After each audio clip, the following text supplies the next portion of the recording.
Assalamualaikum warahmatullahi wabarakatuh. Saat sedang berpuasa, perut sangat lapar, tenggorokan sangat dipenuhi dengan dahaga. Lalu sampai lupa dirinya berpuasa, lalu dia makan, lalu dia minum. Apakah membatalkan puasanya? Ada sebuah hadis dari Rasulullah SAW dalam riwayat Imam Bukhari dan Muslim, "Man akala nasiyan wa huwa shaim falyutimma shaumahu fa inna ma at'amahu Allahu wa saqahu." Barang siapa makan karena lupa sementara ia sedang berpuasa, hendaklah ia menyempurnakan puasanya, lanjutkan puasanya, karena sesungguhnya Allah lah yang telah memberinya makan dan minum. Lalu hal ini menjadi masalah saat dia puasa, lalu dia makan, lupa dia puasa, makannya banyak sampai kenyang. Dia minum, lupa sedang berpuasa, lalu minumnya menghilangkan dahaga. Apakah hal ini dapat membatalkan puasa, atau ya puasanya tetap sah sebagaimana yang biasanya orang lupa makan dan minum? Mengenai hal ini, ulama terjadi dua pendapat. Sebagaimana pendapat pertama dari kitab Tuhfatul Muhtaj, dan ini menurut pendapat yang ashah, yang paling sahih, yaitu puasanya batal. Kenapa? Karena dia makan, minum, lupa, tapi makan minumnya sampai kenyang, sampai hilang rasa dahaganya. Wa in akala nasiya lam yuftir illa ayakthura fil ashah. Dan jika seseorang itu makan karena lupa, dia tidak batal puasa, illa kecuali makan minumnya banyak sampai kenyang. Mengenai banyak ini, ulama mengatakan seseorang makan banyak bila dia makan 3 asupan. Kalau 3 asupan atau lebih, maka sudah dikategorikan banyak. Lalu mengapa banyak ini membatalkan puasa? Karena biasanya ini jarang sekali terjadi. Nah, mengapa membatalkan puasa orang yang makan ini banyak sampai kenyang? Karena hal demikian itu sangat-sangat jarang terjadi. Suatu peristiwa yang sangat langka.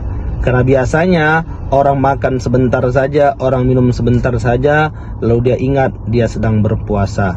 Nah, orang yang dia lupa terus sampai kenyang, itu jarang terjadi. Karena jarang terjadi, maka membatalkan puasanya. Sedangkan menurut pendapat yang kedua, yaitu pendapat dari Imam An-Nawawi, dan ini pendapat yang sahih, pendapat yang kuat, pendapat nomor 2-nya, bahwa puasanya tidak batal sekalipun makannya sampai kenyang, minumnya sampai hilang dahaganya, lalu dia teringat kalau dia sedang berpuasa. Mengapa demikian? Karena Imam Nawawi mengambil makna umum dari hadis yang saya sampaikan tadi, man akala nasiya, barang siapa yang makan karena lupa, wa huwa shaim, dan saat itu dia sedang berpuasa, falyutimma shaumahu, maka lanjutkanlah puasanya, sempurnakan puasanya. Dari makna umum tadi, maka tidak membatalkan puasa. Lalu kita buat kesimpulan, kalau seandainya yang pertama makan minum lupa tapi sedikit, tidak ada yang membatalkan puasa. Ulama tak ada yang membatalkan puasanya, tidak ada yang berpendapat demikian. Lalu yang kedua, jika makannya sampai kenyang, lalu dia ingat puasa, minumnya sampai banyak, sampai hilang dahaganya, lalu teringat dia berpuasa, maka ulama terbagi menjadi 2 pendapat. Menurut pendapat yang ashah, paling sahih, paling kuat, membatalkan puasanya, yang sudah saya sebutkan tadi apa alasannya. Sedangkan menurut pendapat yang kedua, pendapat yang sahih, pendapat yang kuat, dia tidak membatalkan puasanya. Wallahu a'lam. Saat sedang berpuasa, tubuh lelah, mata sayu karena ngantuk, perut lapar menahan rasa lapar yang sangat luar biasa, tenggorokan kering menahan dahaganya, kehausan. Lalu disebabkan hal itu, dia tertidur sebelum waktu sholat subuh, terus tidur sampai waktu berbuka puasa. Bagaimana puasa orang yang tersebut? Tidur 1 harian sebelum masuk waktu puasa, yaitu waktu subuh, lalu dia terus tidur sampai waktu berbuka puasa, yaitu maghrib. Apakah sah puasanya? Dan di sini terdapat 2 pendapat dari ulama kita. Pendapat yang pertama, puasanya itu tetap sah selama dia berniat puasa di malam harinya. Lalu pendapat yang kedua, puasanya tidak sah walaupun dia berniat di malam hari. Mengapa demikian? Ternyata ada ilat hukum sebab mengapa ulama mengatakan sah dan mengapa ulama mengatakan tidak sah. Pendapat yang pertama, ulama mengatakan puasanya tetap sah selama dia berniat di malam hari untuk melakukan puasa di esok hari. Menurut pendapat yang pertama, ulama tersebut membedakan antara orang yang tidur dengan orang yang pingsan. Nah, orang yang tidur, orang tersebut masih dikatakan mukallaf, masih terkena beban hukum syariat, masih diwajibkan dia berpuasa karena akalnya masih ada. Buktinya dibangunkan dia masih sadar, dia bisa melakukan puasa lanjut terus.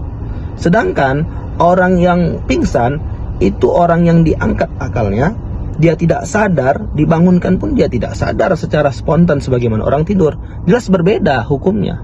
Karena berbeda hukum orang tidur dan orang yang pingsan, maka ulama membedakan hukumnya.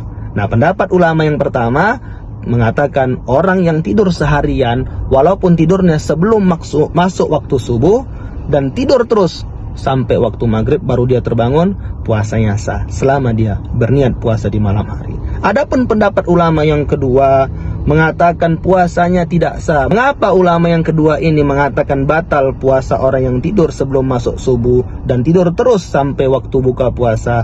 Karena ulama yang kedua ini, kelompok kedua ini, menyamakan antara orang yang tidur dengan orang yang pingsan.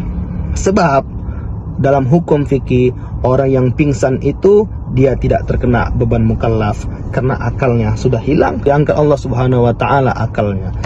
Maka daripada itu teman-teman semuanya, walaupun puasanya ada pendapat ulama yang mengatakan sah tidur seharian, akan tetapi alangkah baiknya kita memanage waktu kita sehingga kita mampu berpuasa dengan paripurna, dengan semangat yang luar biasa, sehingga kita merasakan bagaimana orang yang menahan lapar, orang yang menahan haus, kita pun juga merasakan selama kurang lebih 30 hari ini, sebulan penuh teman-teman semuanya. Maka aturlah waktu tersebut, dan sangat-sangat merugi juga bagi orang yang tidur satu harian terus, sementara ada sholat wajib yang harus dia laksanakan. Walaupun dia qadha sholatnya, tetapi rasa-rasanya kurang sempurna ibadah puasa kita itu teman-teman.